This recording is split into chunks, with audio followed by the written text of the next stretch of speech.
Dollar. Dirt on money, no soul. Had to go and get it, ain't no time to kick it. Got a stack and flip for my foes.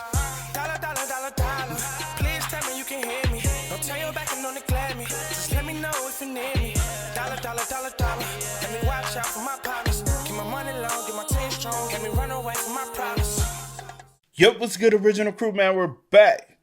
We have top 3 stories that sound fake, but are 100% real. This is part 1. We've done a lot of them. We haven't did part 1 yet. So we got y'all, man, like 2 flats.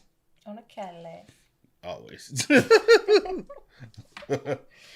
Oh, man, but hey, with that being said, man, hey, y'all continue to run us up, man. We appreciate all the recommendations that we do get. Yes. I know we're not able to react to every last one but we do see it. So y'all continue to spam us up with the ones that y'all think will be great for the channel that we possibly haven't done yet. Yeah. No, you good. I'm saying I know what you trying to do. Yeah. Do it. No, you good. You good. You sure? Yeah. Well, they ain't got no name. Yeah, it's just a little different. You don't know how to say it. I mean, it's Peter, but it's Piper Peter hyphen HZ5NK. Just appreciate it, Peter. Peter. Thank you, Peter, for the recommendation. Well, before we get into it, man, make sure you check out the links in the description box. Down below. You already know where to go if you want to first support. All you have to do is check out down below. Also, if you enjoyed today's visuals, locking it with a thumbs up. But hey, man, also, man, y'all know we on the road to 200K. We can't get there without you. So y'all continue to spam us up, man. Run us up. Please do. We appreciate it when y'all hit that like button and that subscribe to the channel, man. Always. We actually appreciate it for the recommendations, man. Because honestly, we've done a lot of balling, but we sometimes forget what we have done because we've done so much. So we appreciate y'all continue to, hey, y'all haven't done this one. Yeah. But because we probably would have sat through 2 or 3 of them that we have done before again. You know, some people memory ain't as strong. Shots. Okay. She know what I'm talking about, man. But let's go. Let's check it out. Let's see what's about. You ready? Yeah, I'm ready. Let's get it. Sometimes the truth is stranger than fiction, and today we're going to look at 3 stories that demonstrate that. But before we get into those stories, if you're a fan of the strange, dark, and mysterious delivered in story format, then you've come to the right channel because that's all we do, and we upload 3, 4, even 5 times every week. So if that's of interest to you, please offer to take the like button out on your boat for a scuba diving trip, and once they get off the boat and they go underwater, just turn your boat around and head back to shore. Damn. Also, please subscribe to our channel and turn on all notifications so you don't miss any of our weekly uploads. All right, let's get into today's stories.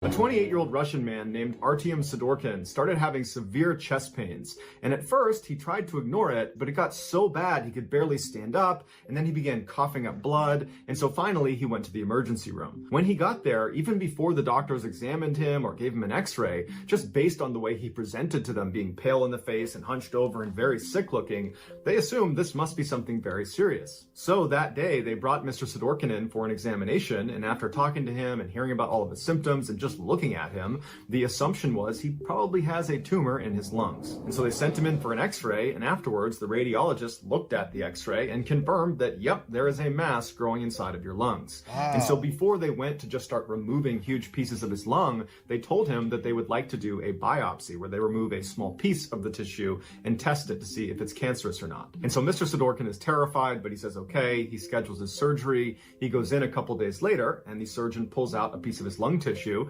and as it's sitting on the tray, he looks down at the tissue, the surgeon does, and he realizes there is something hidden inside of the tissue, as if the tissue was like an envelope holding something inside of it. And so he opened it up, and there, growing on the side of his lung, was a small fir tree. It was 5 centimeters long, it was green, it looked very lively, it was just a thriving little tree. I ain't never heard no shit like this. Cause I ain't never heard of is that like lung cancer? Like when it comes down to like the scientific stuff, I'm very like I don't when it comes down to medical science, I don't know. So when you like tumor inside the lung, I'm like, what? And then like what? I'm so like You dumbfounded on the fact that that's growing. I never heard of such. you never heard. No, I'm talking about like something like that growing okay. inside. Like Okay, for sure. 5 centimeters long. It was green. It looked very lively. It was just a thriving little tree. The doctors believed Mr. Sidorkin, who was a botanist, had inhaled a seed of a fir tree and it got lodged inside of his lung tissue. And then as it grew, its pine needles began piercing his blood capillaries, causing him to cough up blood. After the discovery of what was inside of his lung, a spokeswoman for the Royal Botanic Gardens in London said that it is possible for a seed to germinate inside of the dark, damp conditions inside of a lung. But it is unbelievably bizarre. When doctors informed Mr. Sidorkin that he did not have cancer, he had a tree, Mr. Sidorkin was shocked and he said, I never got the sense that there was a tree growing inside of me. But more than shocked, he was just relieved that he was cancer-free. There is a picture of this tree inside of his lung tissue, but it's a bit graphic, so if you want to see it, go ahead and Google tree and lung, and I'm sure you'll find it. Y'all know. You know me. If you know me, you know. Tree and lung. He said Google tree and lung. Yes, sir. All right, let's see.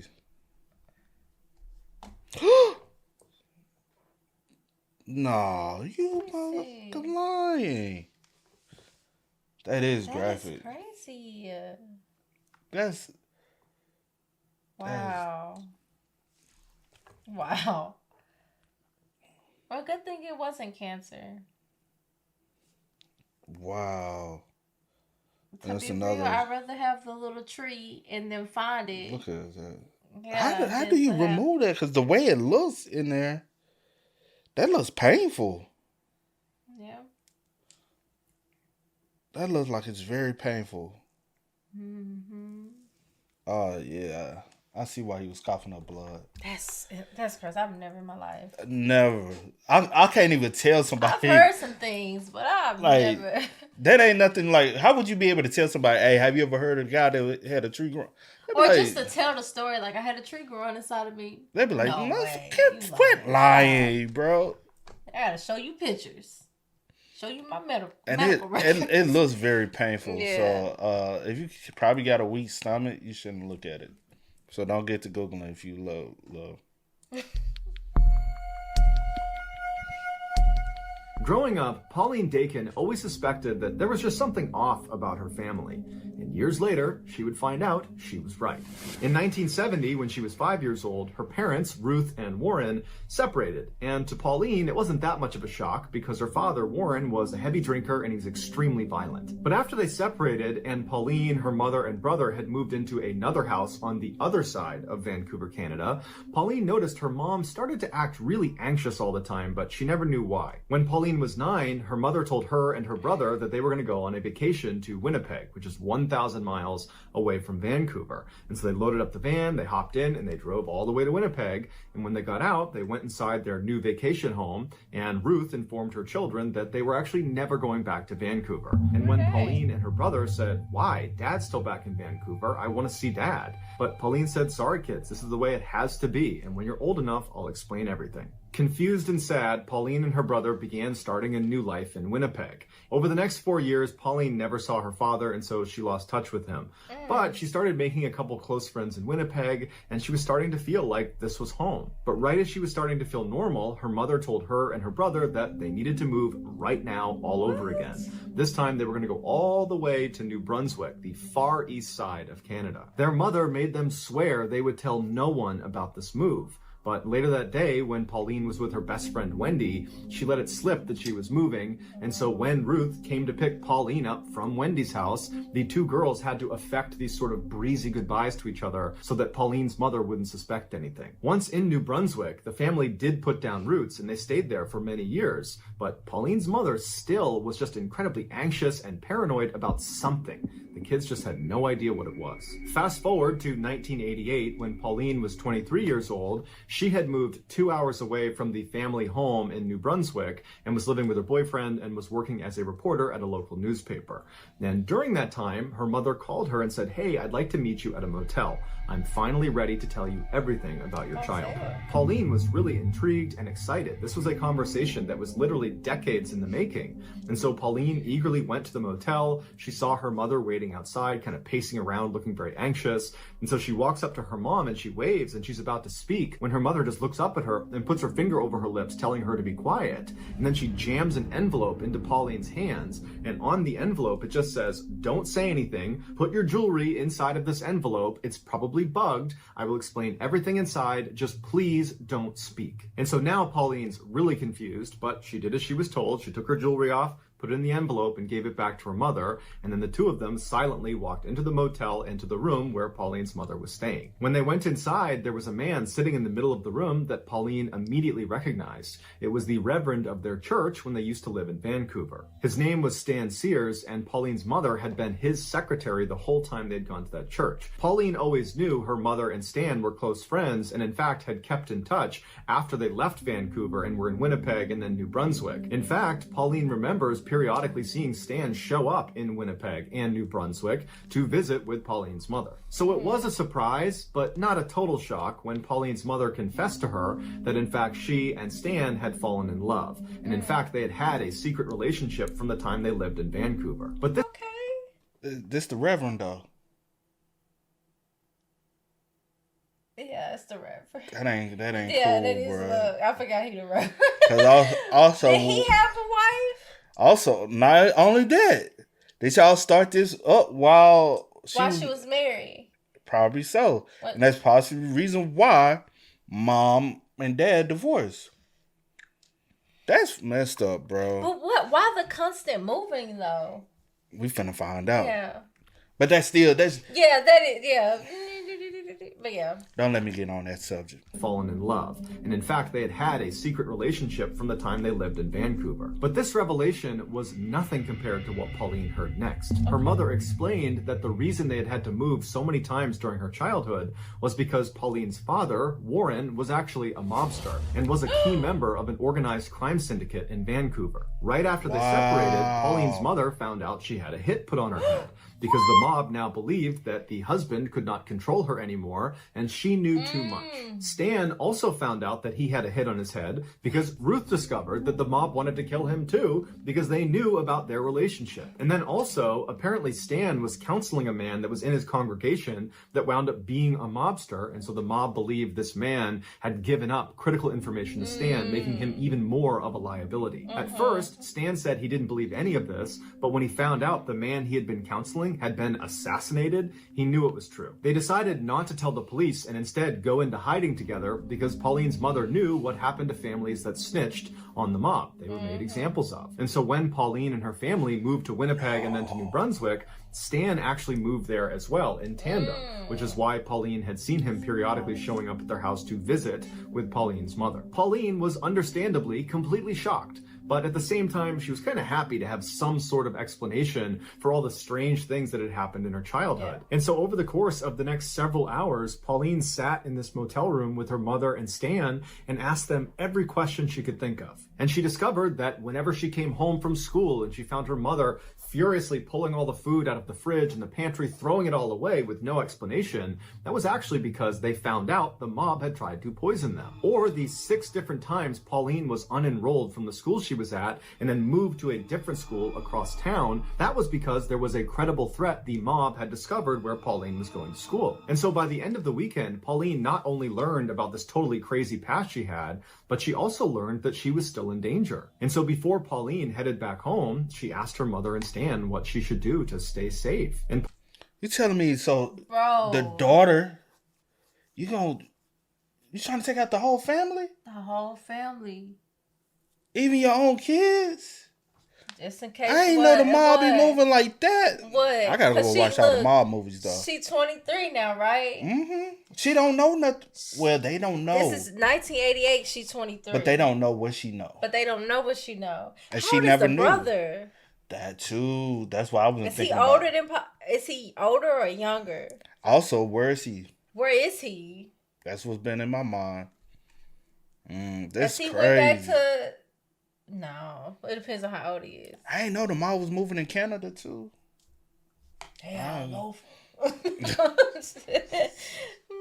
Let go. Before Pauline headed back home, she asked her mother and Stan what she should do to stay safe. And Pauline's mother said, well, that's actually the reason we called you here now. Because after all these years, we were just tired of being in hiding. And so we've already spoken to the authorities, and they've moved us into a special witness protection program for families connected to the mob. When you enter this program, it's referred to as entering the weird world, where basically you're not really safe, but you have agents that follow you around that are undercover that track what you're doing and make sure there's no assassination attempt on you. And before Pauline could even ask, her mother told her that as a measure of her and Stan entering the weird world, they asked that a couple of agents monitor Pauline and her brother, even though they didn't know they were being monitored. At this point, Stan reached forward with a radio and he said, here's a radio that actually broadcasts to the agents that are following you pretty much all the time.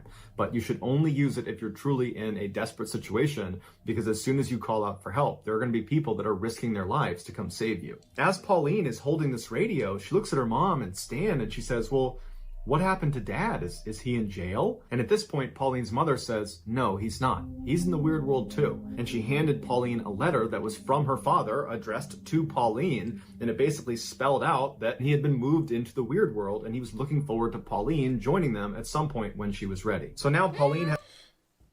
Oh, wow. So daddy was like, I want out.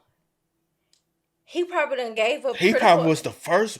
Could he possibly been the first one? Possibly, but also, why wouldn't the whole family just go? Because the mom probably didn't want to leave her lover. True, because she had her lover, and and she wanted to make sure he was good, so they was. Well, he could have went to the weird. He could have went too. This weird, bro. He could have went too. This You know what whole I'm thing saying? weird. Though. Everybody gonna be safe. Try to. I don't know. Is this not everything weird? It's weird. Not the weird world. That's what they go into. Yeah, I know, but it's weird. It's weird. Has this radio and this letter, and she's looking at her mother and Stan, and she's just totally overwhelmed. And her mother just tells her, go home, think about what you want to do next, and if you want to join the witness protection program and join the weird world with us, just let me know and we'll make it happen. And so Pauline, who's in a total state of shock, gives her mom a hug and gives Stan a hug and says, okay, bye, I'll be in touch. And she leaves the motel and she gets in her car and she's about to back up when she looks and sees Stan running outside holding something in his hand. And so Pauline stops, Stan runs up to the window, and he says, hey, I forgot to give you this. And he held up this round piece of metal that he told her was a GPS transponder. It was magnetized, and she should put it out of sight underneath her car. And what it does is it constantly gives off her location to the agents that are following her. So if she was in trouble, it would be easier for them to find her. And so Pauline thanked him, put the transponder under her car, and Stan went back into the motel. I don't trust that. Stan. But then, not this whole time. But then, why would you? Why you? Not this whole time. You might be. No. You think you jumping to the conclusion? I am. I think I am. Because what? And so Pauline thanked him, put the transponder under her car, and Stan went back into the motel. And so Pauline went back home with the intention of just digesting this information, knowing that she was being watched. She had this radio. She was, relatively safe. And her plan was to just give it a couple of days before she committed to joining the witness protection program and joining the weird world. But after only a couple of days, her paranoia was so high that she dumped her boyfriend, she quit her job, and she moved out of her house into a separate apartment, and she called her mother and said, I can't take it anymore. I feel totally unsafe. I want to join the weird world. Her mother and Stan were delighted at her decision, but they told her it wasn't a simple process getting into the weird world, that a lot of people were involved in her basically giving up her old life and entering this new one. And so Pauline's mother told her that she would be in touch with one of her agents, and they would contact Pauline when it was time for her to go. And so anxious and scared, Pauline began to wait and wait and wait. And her mother said, oh, just give it some time. They'll be in touch soon. But the waiting dragged on for 5 years. And in that time, Pauline met a new boyfriend, Kevin, who became her husband. And in conversations with him, Pauline started to doubt this whole mafia thing was even true. And so she decided, in order to find out if this really was a real thing, that the mafia was actually after them, that Pauline would need to set up a sting operation on her mother and Stan. And so Pauline called her mother and very convincingly told her that, oh my goodness, someone just broke into my apartment. I think it was someone from the mafia. I don't know what happened, but can you tell me what to do? Should I call the police? What do I do? And her mother said, no, don't call the police. Whatever you do, don't call the police. I'm going to get in touch with Stan and see if he knows what to do. And just a couple of minutes later, Pauline's mother called back and said, okay, honey, I spoke to Stan and he spoke to the undercover agents that sit outside your house and have been watching you for all these years. And they said that, yes, unfortunately, not one, but 2 men from the mafia broke into your house today. But luckily, they went up, they grabbed them, they're in custody, so you're safe now. And Pauline said, Mom, I made that up. No one's been in my apartment. I've been here the whole day. I lied to you. No one broke in. And it was at this point that Pauline realized her mother and Stan had been living a lie since she was 5 years old. But they are cuckoo. Cause what? These folks insane. Because I'm kind of with you. Is Stan part of the mob? Or was that their excuse to run off and lead the life that behind trying to and start this new life? And was mom really divorced, or were they faking the divorce? You know what I'm saying? Facts. I don't know. Where is her dad?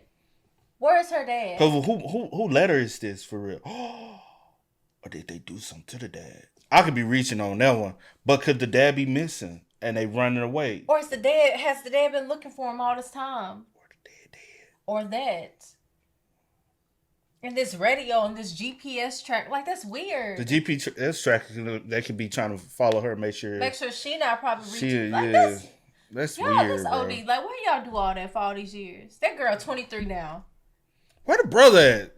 Facts. Her mother and Stan had been living a lie since she was 5 years old.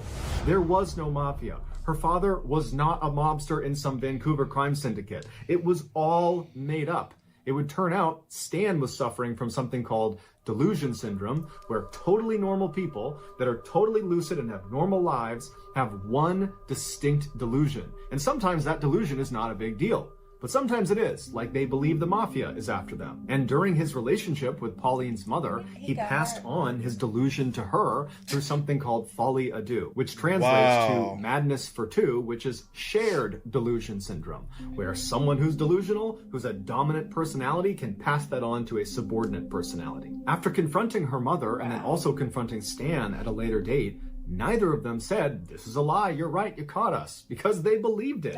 And they took to their graves the belief that the mafia was after them. Their biggest concern after Pauline said this isn't true was not that they had been exposed as potential frauds. It was that, oh no, Pauline's going to expose herself to the mafia because she's not using her GPS transponder or her radio or living in the weird world with us. She's going to get assassinated by the mafia. And so even though Pauline never got an apology from her mother or got to really talk about the insanity of this whole situation, because again, her mother and Stan took to the graves the belief that the mafia was in fact after them, Pauline ultimately made peace with the situation by writing a best-selling memoir called Run, Hide, Repeat. It is linked in the description below. Check it out.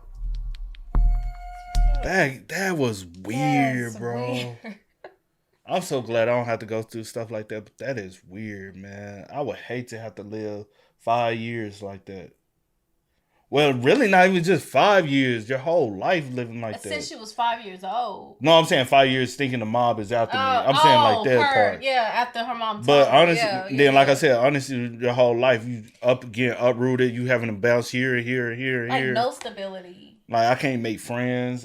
Like you broke up with your boyfriend. For no reason. Just quit your job. You're paranoid now. Yeah, because they're trying to pass it on to you, but you're not constantly around them, so you can't. So yeah, can't really get intense. That. Yeah, that's sad, bro. It is sick individuals like that in this world, man. In November of 2004, 52-year-old Peter Porco and his wife, 54-year-old Joan Porco, were like so many other middle-aged, middle-class Americans. They lived in Del Mar, New York in a comfortable 2-story home, and they worked for a living. Peter was an appellate court clerk and Joan was a speech pathologist. They had been married for over 30 years and they had 2 sons. Christopher was a 21-year-old student at the University of Rochester, and his brother, Jonathan, was a 23-year-old naval officer stationed at a submarine base in Groton, Connecticut. On Monday, November 15th, 2004, Peter woke up to start his typical Monday morning work routine. He got up, he got out of bed, he went into the bathroom, he relieved himself, he looked in the mirror, he shaved, he got dressed in his work clothes, he went downstairs, he put on a pot of coffee. While the coffee was brewing, he unloaded the dishwasher and then put the dirty dishes into the dishwasher and started it. He wanted to get his newspaper, so he went outside, he got his newspaper, but he realized he locked himself out of the front door. So he got the spare key out from underneath the mat, opened the front door, went inside, he sat down, had some coffee, read the newspaper. After a few minutes, he put his coffee cup in the sink, he packed himself a lunch in his lunchbox, and then he headed for the door to head for work. Peter was known as a very reliable employee who was also very punctual and rarely missed work. So when he didn't get to work that Monday morning, the court was a little bit confused. They called him to see if he was okay. He didn't pick up. So they dispatched a court officer to go make sure he was okay. And so the officer arrives at his house. He sees cars in the driveway, the front door shut. He goes up, he knocks on the door. Nobody answers. He tries the handle of the front door. He realizes it's open. So he opens the door and he yells out, "Hey, I'm just looking for Peter." And the door hits something on the ground. He pokes his head inside and looks down, and there on the ground, the thing blocking the door, is Peter Porco's body. He's clearly deceased, and he clearly has a massive head wound. The court officer steps outside immediately, calls 911, local police show up, they go inside, and sure enough, Peter is dead. They go upstairs and they find his wife, Joan, in bed, also with a massive head wound, but she was still alive. Joan was rushed to a hospital where she underwent emergency surgery and then was put into a medically induced coma. Meanwhile, the police began their investigation into who could have done this. They quickly discovered that the home's alarm system had been smashed and a phone line, because there still was landlines at the time, had been cut from the outside, and a screen in one of the windows had been slashed that looked like the way someone climbed into the house. However, nothing appeared to have been stolen because police almost immediately found Peter's wallet with money inside of it still sitting in the house, as well as very expensive jewelry that belonged to Joan still sitting in the house. As they continued to search the house, they discovered a fireman's axe that belonged to the Porcos hidden inside of one of the bedroom closets, and it was very clear this was the murder weapon. The Porco sons had been away during this attack. John was on his submarine in Connecticut, and Chris was at the University of Rochester. And in fact, Chris found out about the attack on his parents when he saw a news report, because this story of this innocent, typical-seeming American couple in a quiet suburb getting struck down by some axe-wielding maniac had gone totally viral, and it was all over the news. And so Chris called the police to get more information about his parents' death. Here's the recording. Hi, my name is Chris Porco. I was just called by the Times-Union saying that my parents were found dead this afternoon. I was wondering if you had any information for me. Hey, Chris, whereabouts are you? I'm at school in Rochester, New York. Okay, you're in Rochester? Yes. Okay, and you're hearing from the Times-Union? Yeah, they said my parents were found. You think he talking too calm? Everyone, with situations like that, I don't really like. But only reason why I say that is because typically in like police reports and stuff, they try to go off of emotions. Why you look that up? No, I was trying to look up how far. You gotta Google that. We gonna find. I was just trying to. I know what you trying to do. Nosy. I know. But no, what I'm saying is like,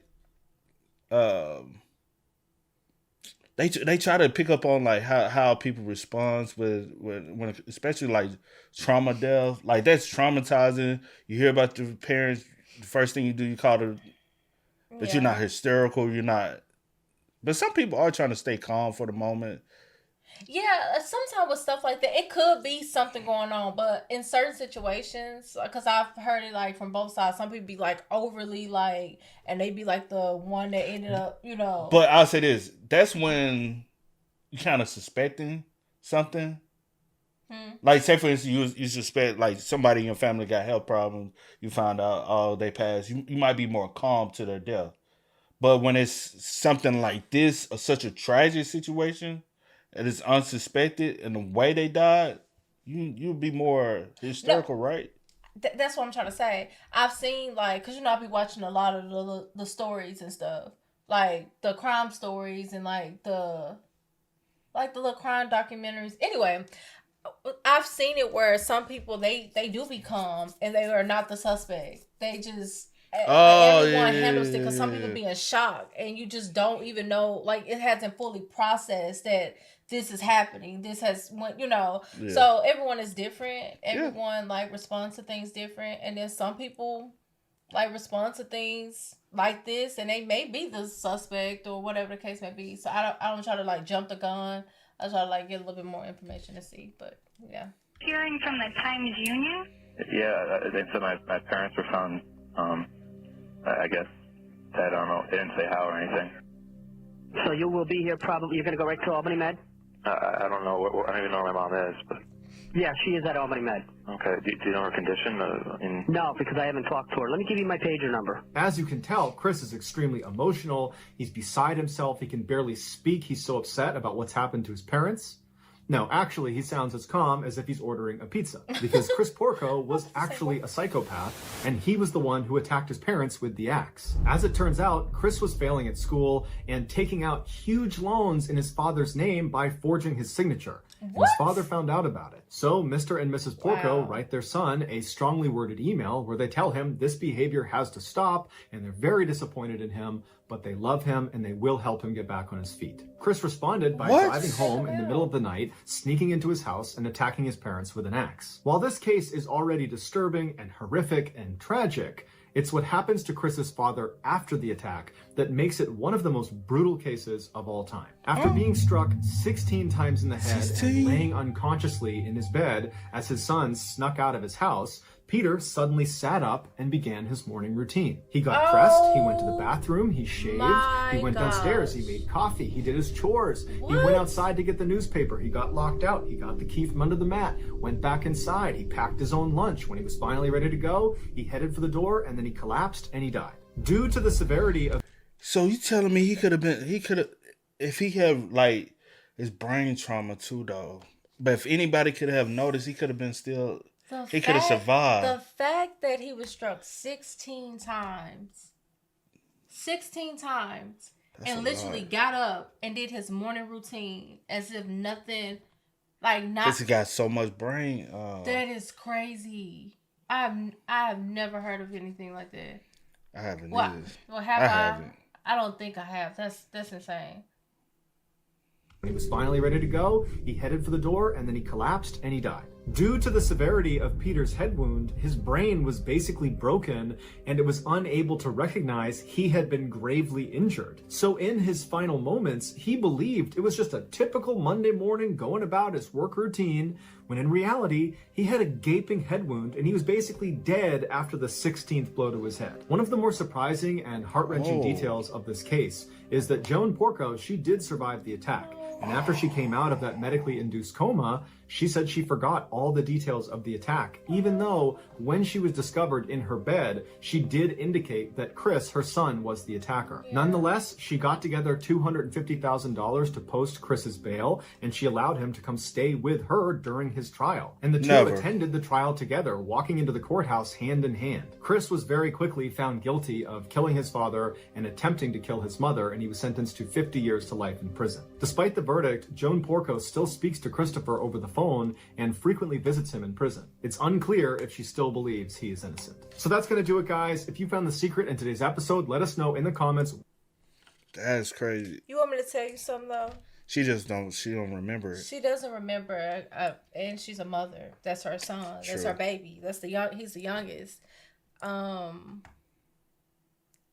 she has no even though she said when they came, because it's in that kind of in that moment, you still but after the fact, after undergoing the surgery and stuff, she doesn't remember a thing. At the end of the day, no matter what y'all saying, it's my child. He didn't do that to me. She doesn't see him as the attacker. No. She only sees him as her son. Yeah. In the beginning, when she said it was him, yeah, she knew Yeah. But after that, her brain couldn't even register any of that. So, like, she still had that memory. I don't know, but who knows? She probably wouldn't. Yeah. Because you tried to kill me and you know what I'm saying? But that's crazy, bro.